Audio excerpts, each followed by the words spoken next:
friends, today we will discuss the next chapter in pharmaceutics 2, that is parenteral dosage form, या फिर other हम लोग इसको जो आपके बुक में जो चैप्टर उसका नाम इसका दिया गया है स्टेराइल डोसेज फॉर्म। ये पेरेंटल डोसेज फॉर्म और स्टेराइल डोसेज फॉर्म ये सेम है, सेम मीनिंग है इसका। इसमें हम लोग जो स्टडी करेंगे वो मटेरियल है हमारा पेरेंटल डोसेज फॉर्म का, जो हमारे सिलेबस के अकॉर्डिंग है। ये हमारा जो स्टेराइल डोसेज फॉर्म है इसमें हम लोग तीन हमारे टॉपिक्स है जिनको हम लोग डिस्कस करेंगे। उसमें सबसे पहला हमारा टॉपिक है पेरेंटल डोसेज फॉर्म्स, कि what is parental dosage form, इसकी इनकी जनरल रिक्वायरमेंट्स, एडवांटेजेस डिसएडवांटेजेस क्या है इसकी, एंड उसके बाद इसमें कैसे हम लोग इसको फॉर्मुलेट करते, कौन कौन से हमें इसमें एजेंट्स हैं जो हम लोग जिनकी हमें ज़रूरत पड़ती है इस फॉर्मुलेशन को बनाने के लिए। Types, route of administration, route of जो एडमिनिस्ट्रेशन कौन कौन से हमारे पास रूट्स हैं इंजेक्शंस के। उसके बाद है हमारे पास इसमें टेस्टिंग, स्टेरिलिटी टेस्टिंग आ जाती है, इसके मेथड्स आ जाते हैं। और उसके बाद हमारे पास इसमें स्टेराइल डोसेज फॉर्म में एक अदर टॉपिक है वो है ऑप्थेल्मिक डोसेज फॉर्म। हम लोग फर्स्टली जो डिस्कस करेंगे वो है हमारे पेरेंटल डोसेज फॉर्म। अब हमारे पास आप लोगों को पेरेंटल डोसेज फॉर्म आपने बहुत बार स्टडी कर चुके हो, सुना भी होगा कि what is parental dosage form, नाम भी सुना होगा आप लोगों ने। जो पेरेंटल डोसेज फॉर्म है ये क्या, जो फार्मास्यूटिकल प्रोडक्ट्स हैं जिनको हम लोग given by other than oral route, हम लोग ओरल रूट से नहीं देते, not given to oral route. जिन प्रोडक्ट्स को हम लोग ओरल रूट से नहीं देते पेशेंट को, कोई अदर रूट से जो हम लोग मेडिसिन पेशेंट्स को देते, जो फार्मास्यूटिकल प्रोडक्ट्स हम लोग पेशेंट्स को देंगे उनको हम लोग बोल देते हैं पेरेंटल प्रेपरेशंस। अब ये जैसे एग्जांपल इसमें ट्रांसफ्यूजन, फ्लूइड एंड इंजेक्शंस।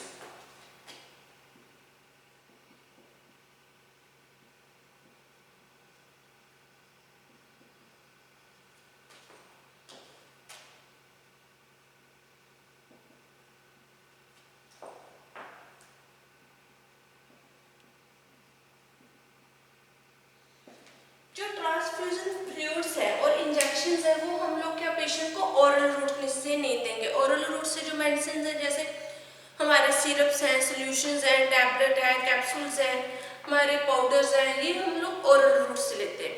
जो हम लोग अदर रूट से जो डोजेज फॉर्म देंगे जैसे ट्रांसफ्यूजन, फ्लूइड और इंजेक्शंस, इनको हम लोग अदर रूट से देते हैं पेशेंट को, वो हमारे हो जाते हैं पेरेंटल प्रेपरेशंस। अब इसमें हमारे पास जो हमारे इंजेक्शंस हैं, इंजेक्शंस आर स्टेराइल सोल्यूशन होने चाहिए, और सस्पेंशन ऑफ ड्रग, एक तो ये स्टेराइल सोल्यूशन होना चाहिए, सस्पेंशन ऑफ जो ड्रग है वो भी जो है एक्वस फॉर्म में हमारे पास अवेलेबल होने चाहिए। अब हम लोग इसमें जो हमारे हमारे इंजेक्शंस हैं वो हमारे पास एक्वस फॉर्म में भी होते हैं और ऑयली व्हीकल में भी प्रेजेंट होते हैं, जिनको हम लोग इंट्रोड्यूस करते हैं पेशेंट की बॉडी में by means of the injectable needles के through under the skin, one layer या फिर one or more layer of the skin or mucous membranes. Parenteral preparations हमारी क्या होती हैं, it is defined as injections are sterile solutions in aqueous or oily vehicles, sterile solutions or suspension of drug. ये हमारे sterile solution or suspension of drug होंगे in aqueous or oily vehicles, meant for introduction into the body by means of injectable needle under through the one or more layer of the skin or mucous membranes, that is called parenteral preparations. जो parenteral preparation है वो हमारी sterile dosage form होनी चाहिए। इसमें हमारे पास जो suspension of drug होता है ऑयली भी होगा और एक्वस फॉर्म में भी हमारे पास अवेलेबल होगा, जिनको हम लोग पेशेंट की बॉडी में इंट्रोड्यूस करेंगे। इंट्रोड्यूस कैसे करेंगे हम लोग, जो हमारे इंजेक्टेबल नीडल है, जो सिरिंजेस है, नीडल्स है, उनके हेल्प से हम लोग, वो एक हमारे पास इंस्ट्रूमेंट है जिनकी हेल्प से हम लोग इंजेक्शंस को बॉडी के पेशेंट की बॉडी में इंसर्ट करते, इंजेक्ट कर देते हैं। इसमें जब इंजेक्ट करेंगे हमारे पास डिफरेंट रूट्स है, उसमें वन और मोर जो लेयर है हमारी स्किन की या फिर हम लोग म्यूकस मेम्ब्रेन के थ्रू जो ड्रग है वो पेशेंट की बॉडी में इंजेक्ट कर देते हैं। अब जो हमारे पास इंजेक्शंस है, पेरेंटल प्रेपरेशंस है, वो क्या, उनमें क्या होना चाहिए? It should be sterile,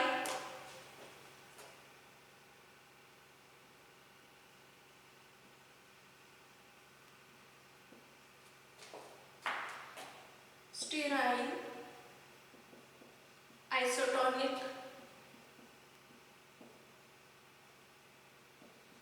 free from foreign particles,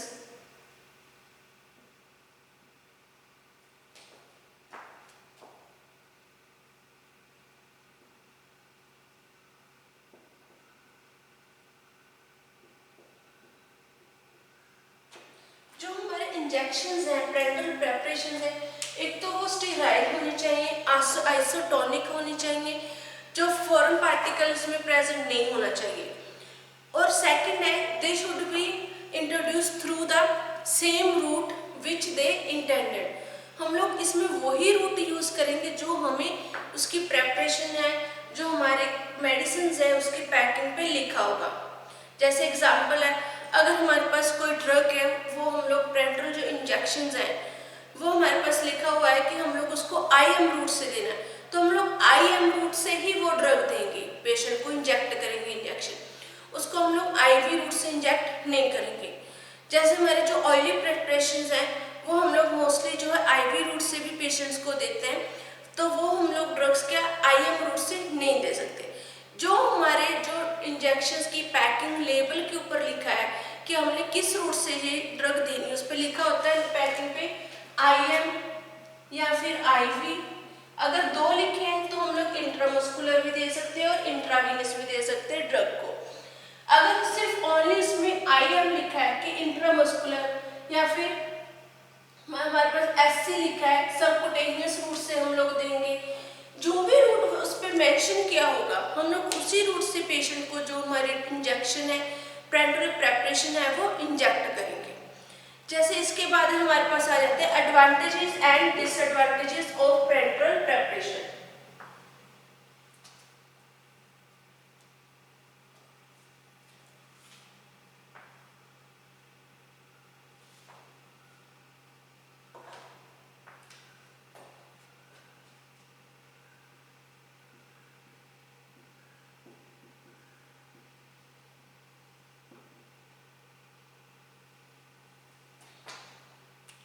first है हमारे पास एडवांटेजेस ऑफ पेरेंटल प्रेपरेशंस। हमारे जो पेरेंटल प्रेपरेशन है उसमें क्या क्या उसकी एडवांटेजेस क्या क्या है। फर्स्ट वन है, एक तो onset action is onset of action is quickly, कि जब हम लोग पेशेंट को पेरेंटल जो रूट से इंजेक्शंस की फॉर्म में मेडिसिन देते हैं तो वो उसका असर जल्दी हो जाता है, ऑनसेट उसका जो है हमें एक्शन मिलने लग जाता है ड्रग का, एज कंपैरिजन टू हमारे कैप्सूल टैबलेट्स की कंपैरिजन में।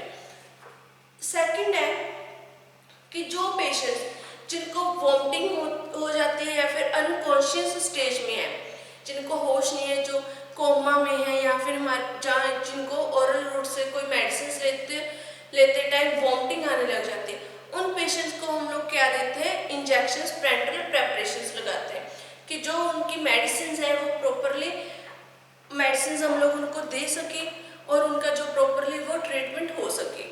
नेक्स्ट हमारे पास है नॉट एडमिनिस्ट्रेड ओरल रूट, जो ओल्ड पर्सन्स हैं या फिर जो छोटे इन्फेंट्स हैं, चिल्ड्रंस हैं, जो ओरल रूट से मेडिसिन नहीं ले सकते, टैबलेट कैप्सूल्स नहीं ले सकते, उनको हम लोग जो मेडिसिन है वो पेरेंटल प्रेपरेशन के थ्रू मेडिसिन से उनका ट्रीटमेंट करते हैं। नेक्स्ट हमारे पास है फोर्थ जो है इसका, जो हमारे पास पेरेंटल प्रेपरेशन है उनका प्रोलॉन्ग एक्शन होता है।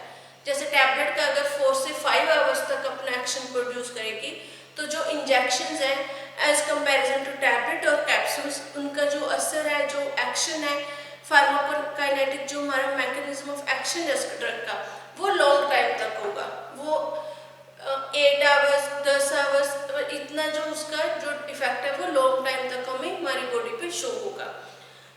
अब इसमें जो हमारे पास ट्रांसफ्यूजन फ्लूइड्स हैं या फिर हमारे जो अदर प्रेपरेशंस हैं, जो ट्रांसफ्यूजन फ्लूइड्स हैं वो हम लोग देते हैं पेरेंटल प्रेपरेशन की फॉर्म में। पेरेंटल प्रेपरेशन के थ्रू ही हम लोग उनको यूज करते हैं। ये थे हमारे एडवांटेजेस। एक तो क्विक एक्शन हमें प्रोड्यूस होता है, जो पेशेंट्स वॉमिटिंग कर लेते, वॉमिटिंग आ जाती है जिनको टैबलेट लेने से, मेडिसिन लेने से, ओरल रूट से, या फिर जो अनकॉन्शियस स्टेज पर है उनको हम लोग इंजेक्शंस लगाते हैं, पेरेंटल प्रेपरेशंस। जो पेशेंट्स मेडिसिन ओरल रूट से ड्रग को एडमिनिस्ट्रेट नहीं कर सकते उनको भी हम लोग पेरेंटल रूट से मेडिसिन देते हैं। ट्रांसफ्यूजन जो फ्लूइड्स है, जो 500 ml तक हमारी जो ड्रग्स है, जो सॉल्यूशंस है, उनको हम लोग जो है पेरेंटल प्रेपरेशंस के थ्रू ही, इंजेक्शंस की फॉर्म में ही हम लोग मेडिसिन देते हैं। अब इसमें हमारा सेकंड आ जाता है डिसएडवांटेजेस।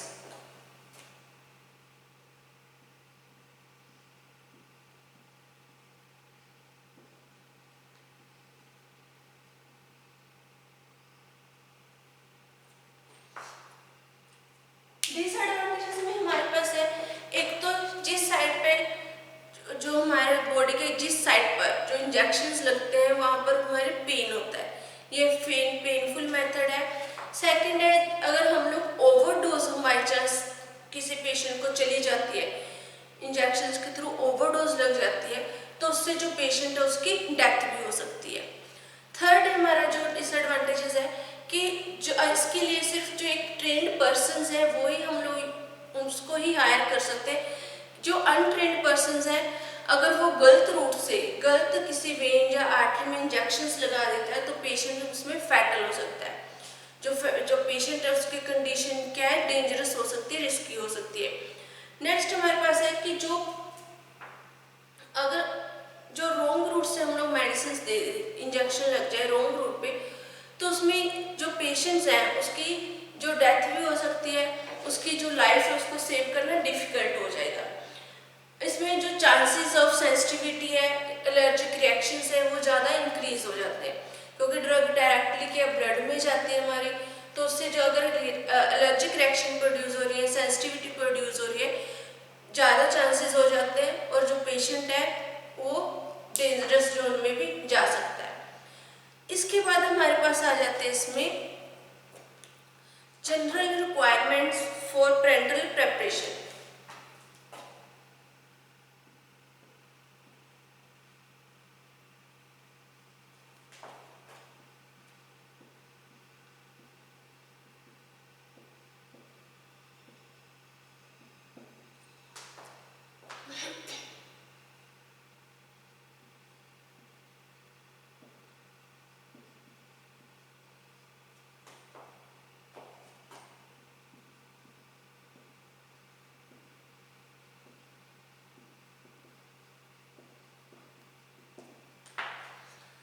नेक्स्ट है हमारा इसमें topic general requirements for parental preparation, कि पेरेंटल प्रेपरेशन बनाते टाइम उसकी जनरल रिक्वायरमेंट्स क्या क्या, किन कंडीशंस है, किन रिक्वायरमेंट्स को हमें जो है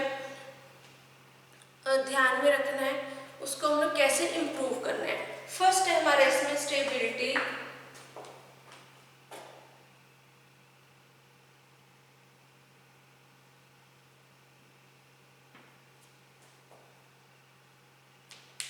फर्स्ट रिक्वायरमेंट क्या है हमारी, स्टेबिलिटी।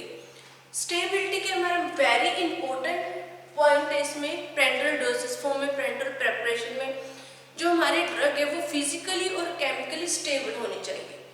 जो हमारी फिजिकली और केमिकली जो पेरेंटल प्रेपरेशन है वो स्टेबल होनी चाहिए। उसकी फिजिकली और केमिकली स्टेबिलिटी को मेंटेन करने के लिए हम लोग क्या करेंगे, मेंटेन ड्यूरिंग उसकी जो स्टोरेज करते हैं उस टाइम हम लोग उसकी फिजिकली और केमिकली जो स्टेबिलिटी है उसको मेंटेन करेंगे। फर्स्ट है स्टेबिलिटी में हमारे पास फिजिकल और केमिकली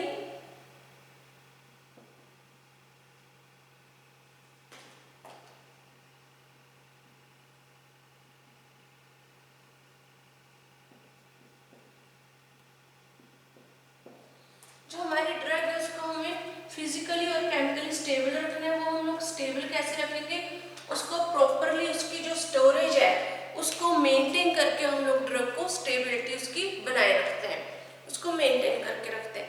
सेकंड है हमारा stability.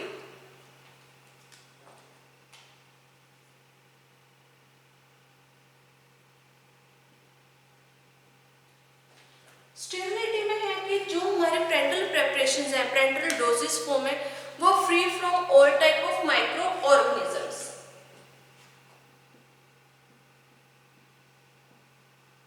Free from all type of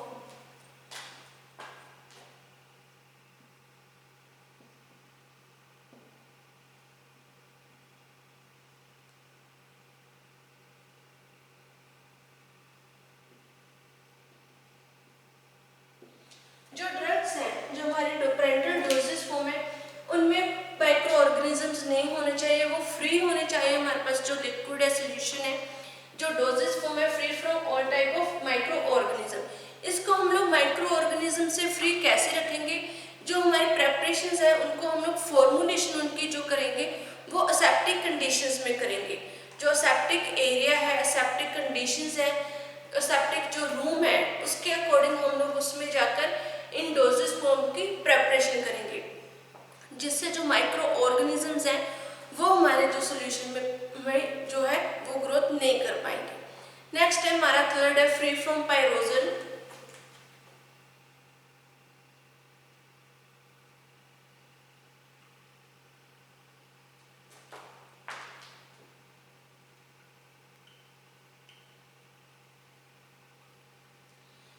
हमने जैसे हॉस्पिटल एंड क्लिनिकल में भी चैप्टर डिस्कस किया था मैन्युफैक्चरिंग, उसमें स्टीराइल डोसेज फॉर्म थी, उसमें भी हमने पायरोजन का जो टेस्टिंग है, इसका टॉपिक है, वो डिस्कस किया था। अब है जो फ्री फ्रॉम पायरोजन, जो हमारे पेरेंटल प्रेपरेशंस हैं वो पायरोजन से फ्री होनी चाहिए। उनमें जो पायरोजन्स हैं, जो माइक्रो ऑर्गेनिजम्स हैं, वो प्रेजेंट नहीं होने चाहिए, जिससे अगर जो पायरोजन प्रेजेंट होंगे तो हमारी जो ड्रग है वो डिटीरियोरेट हो जाएगी। इससे इसको चेक करने के लिए, पायरोजन को चेक करने के लिए हम लोग पायरोजन टेस्ट करते हैं, जिसमें हम लोग रैबिट 3 या 5 जो रैबिट्स रहते हैं, हेल्दी रैबिट, जिन पे हम लोग जो इंजेक्शन है वो अप्लाई करेंगे। अगर उसमें जो है उसका टेम्परेचर इंक्रीज हो रहा है, हमारे जो रैबिट्स हैं, तो मीन्स कि उसमें जो हमारे जो ड्रग है, हमारी प्रेपरेशन, उसमें पायरोजन प्रेजेंट होंगे। अगर नहीं हो रहा तो वो हमारा जो बैच है वो सक्सेसफुल है। हमें फ्री जो पायरोजन है उससे फ्री जो ड्रग है हमारे पेरेंटल डोजेज फॉर्म में वो ही यूज करनी है।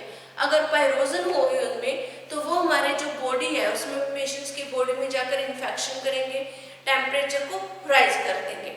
इसलिए हम लोग क्या करते हैं, जो हमारे प्रेपरेशंस हैं उनको टेस्टिंग प्रॉपर करेंगे, पायरोजन टेस्ट करेंगे, जिसके बाद उसे हम लोग मार्केट में सेल करते हैं। नेक्स्ट है free from foreign particles.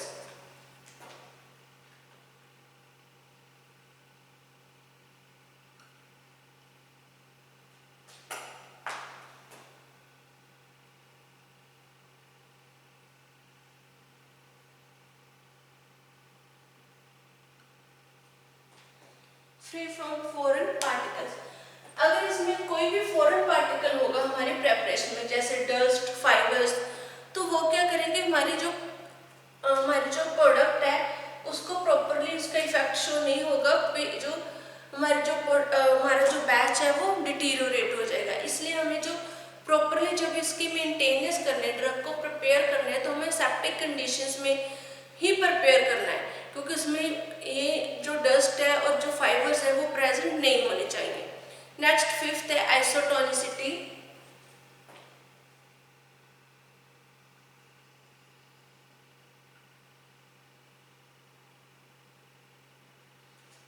Isotonicity क्या है कि हमारा जो प्रोडक्ट है isotonic with blood, plasma and body fluid, कि हमारी जो प्रेपरेशन है, सोल्यूशन है पेरेंटल डोजेज फॉर्म का, वो आइसोटोनिक होना चाहिए, किसके साथ, ब्लड, प्लाज्मा के साथ और बॉडी फ्लूइड्स के साथ। इससे हमारे अगर इनकी आइसोटोनिसिटी सेम होगी, उसके जो है आइसोटोनिक होंगे इनमें, तो हमारे जो बहुत सारे जो कॉम्प्लिकेशंस हैं वो अवॉइड हो जाएंगे ड्रग की रिगार्डिंग। जो हमारे बहुत सारे कॉम्प्लिकेशंस आ रही है हमें, वो सारी उसके कारण क्या अवॉइड हो जाएंगी। इसलिए जो आइसोटोनिसिटी है वो ब्लड और ब्लड प्लाज्मा और बॉडी फ्लूइड के अकॉर्डिंग उसको आइसोटोनिक करना चाहिए, isotonic with blood plasma and body fluid. Next है स्टीराइल ग्रेविटी।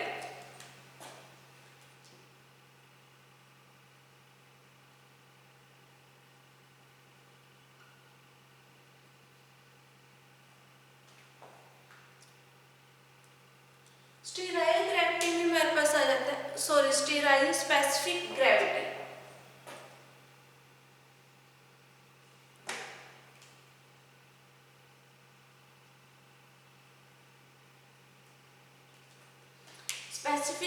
स्पेसिफिक ग्रेविटी में जो हमारे इंट्रास्पाइनल इंजेक्शंस हैं उनकी जो ग्रेविटी है वो सेम होनी चाहिए। उनकी जो ग्रेविटी है इंट्रा स्पाइनल जो इंजेक्शंस हैं should have same specific gravity. उनकी जो ग्रेविटी है वो सेम होनी चाहिए कि दैट ऑफ स्पाइनल, जितनी स्पाइनल फ्लूइड की ग्रेविटी उसके अकॉर्डिंग उनकी ग्रेविटी होनी चाहिए, जिसके कारण जो हमारा इंजेक्शन है वो इजीली हम लोग लगा सकते हैं। अगर उसकी स्पेसिफिक ग्रेविटी होगी तो हमारा जो इंजेक्शन है इजीली हम लोग इंजेक्ट कर पाएंगे, इजीली उसका जो इफेक्ट है वो मिलेगा। अगर ग्रेविटी सेम नहीं होगी तो हमारा जो इंजेक्शन है वो प्रॉपरली वर्क नहीं कर पाएगा। सेवेंथ है हमारे पास केमिकल प्योरिटी।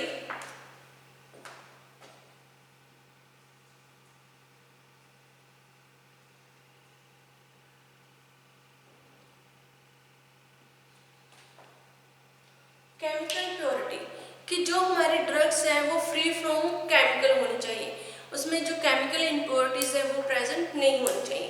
अगर केमिकल इम्प्योरिटीज प्रेजेंट होंगी तो वो हमारे जो है बैच को, प्रेपरेशंस को, जो ह्यूमन बींग्स है उनको इफेक्ट करेंगी। ये था हमारा जनरल रिक्वायरमेंट्स फॉर प्रेपरेशन कि इसके लिए क्या जनरल रिक्वायरमेंट्स क्या क्या होनी चाहिए। Stability, free from pyrogen, free from foreign particles, isotonicity, specific gravity and chemical purity.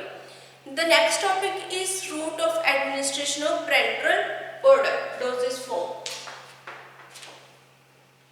Root of administration आपने कॉलेजी में भी स्टडी किया है, कॉलेजी एंड टॉक्सिकोलॉजी में जो फर्स्ट चैप्टर है इंट्रोडक्शन, सेम वही रूट हम लोग इसमें डिस्कस करेंगे। जो पेरेंटल प्रेपरेशन उसमें हम लोग जो है टॉपिकल रूट भी हमने डिस्कस किए थे कॉलेज में और पेरेंटल रूट भी।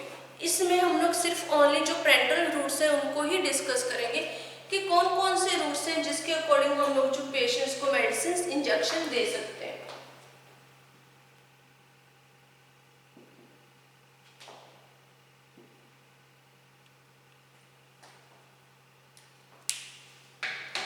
रूट से हमारे फर्स्ट है इंट्राकुटेनियस इंजेक्शन।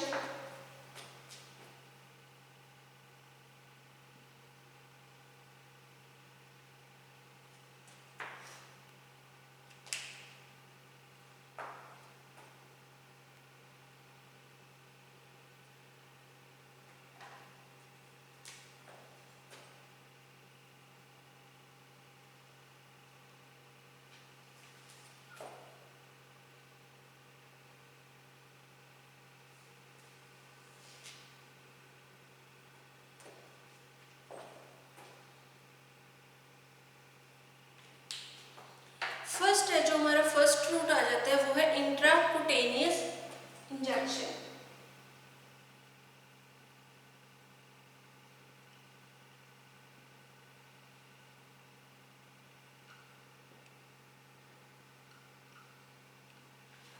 इंट्राकुटेनियस जो इंजेक्शन है, इंट्राकुटेनियस इंजेक्शंस क्या होते हैं, ये हम लोग डर्मिस और एपिडर्मिस, बिटवीन डर्मिस और एपिडर्मिस लेयर्स, डर्मिस और एपिडर्मिस लेयर के बीच में हम लोग ये इंजेक्शन पेशेंट्स को देते हैं।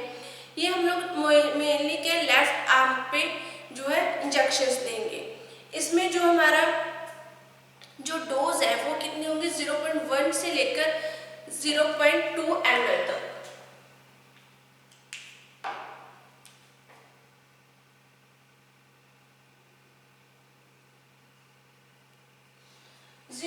से लेकर 0.2 ml तक हम लोग पेशेंट को इसकी डोज जो है वो देंगे। इसको हम लोग यूज किसके लिए करते हैं, यूज फॉर डायग्नोस्टिक पर्पस के लिए, कि जो सेंसिटिविटी है उसको चेक करने के लिए, उसकी टेस्टिंग करने के लिए हम लोग इंट्राकुटेनियस इंजेक्शंस हैं रूट है, उसको हम लोग यूज करते हैं। सेकंड हमारा है इसमें सबकुटेनियस।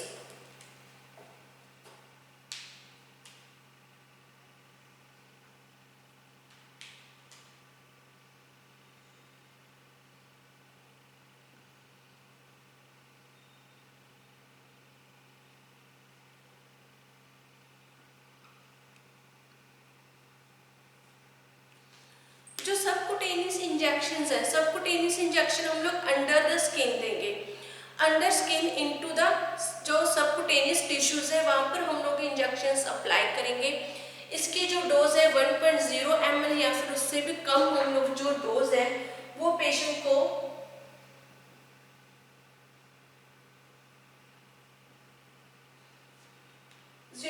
ml या उससे कम हम लोग जो पेशेंट को अपर आर्म्स में ये जो डोज है पेशेंट को इंजेक्ट कर सकते हैं।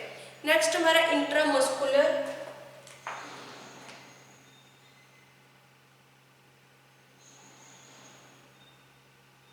Intramuscular means IM। इंट्रामस्कुलर के हम लोग ये जो इंजेक्शन है वो मसल टिश्यूज में देते हैं। मस्कुलर जो टिश्यूज है जैसे शोल्डर, थाई, ये हमारे जो सिलेक्टेड मस्कुलर टिश्यूज है, मसल्स है, मस्कुलर हमारे टिश्यूज है जहाँ पर हम लोग ये इंजेक्शन पेशेंट्स को अप्लाई करते हैं। इसमें जो हमारे डोज है वो हम लोग 2 ml तक दे सकते हैं, 1 से 2 ml तक पेशेंट को हम लोग डोज दे सकते हैं। नेक्स्ट है हमारे पास है IV रूट, इंट्रावीनस।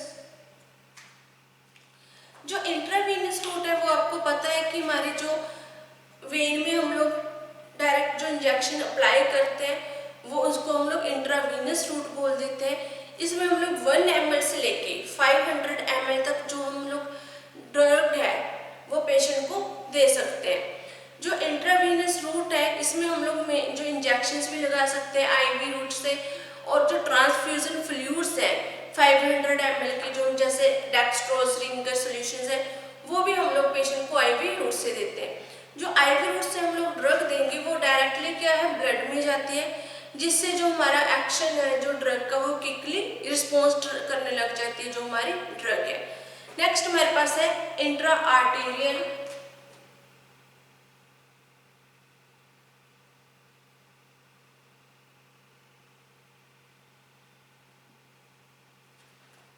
जो इंट्रा आर्टेरियल इंजेक्शंस है, इंट्रा आर्टेरियल इंजेक्शन के सेम IV इंट्रावीनस इंजेक्शन की तरह ही होते हैं। इनको हम लोग यूज करते हैं जो इमीडिएटली इफेक्ट देना है, अगर जो immediately effect in the peripheral area, जो पेरिफेरल एरिया है उनके में अगर हमें उसी टाइम इफेक्ट चाहिए, क्विकली इफेक्ट चाहिए, तो उस टाइम हम लोग जो रूट इंजेक्शंस का वो यूज करते हैं इंट्रा आर्टेरियल। नेक्स्ट है इंट्रा कार्डियक। इंट्रा कार्डियक जो इंजेक्शंस है रूट है हमारा वो हम लोग हार्ट के मसल्स पे इंजेक्शंस देते हैं। ये हमें इमरजेंसी में इंजेक्शन जो है वो पेशेंट्स को देंगे। Next intrathecal. इंट्राथीकल हमारा जो स्पाइनल कॉर्ड में हम लोग इंजेक्शंस लगाते हैं पेशेंट को एनेस्थीसिया देते टाइम, सर्जरी या ऑपरेट करते टाइम जो स्पाइनल कॉर्ड में हम लोग एनेस्थीसिया लगाएंगे, जो इंजेक्शन लगाएंगे उसको हम लोग बोल देते हैं intrathecal route. Next intra articular route. ये हमारे लिक्विड लुब्रिकेट होते हैं जिनको हम लोग बोन और जॉइंट्स में देते हैं, जो जॉइंट्स और बोन में हम लोग लगाते हैं। ये हमारा जो लेक्चर है यही फिनिश हो जाता है। इसी टॉपिक को हम लोग नेक्स्ट लेक्चर में स्टार्ट करेंगे। Thank you.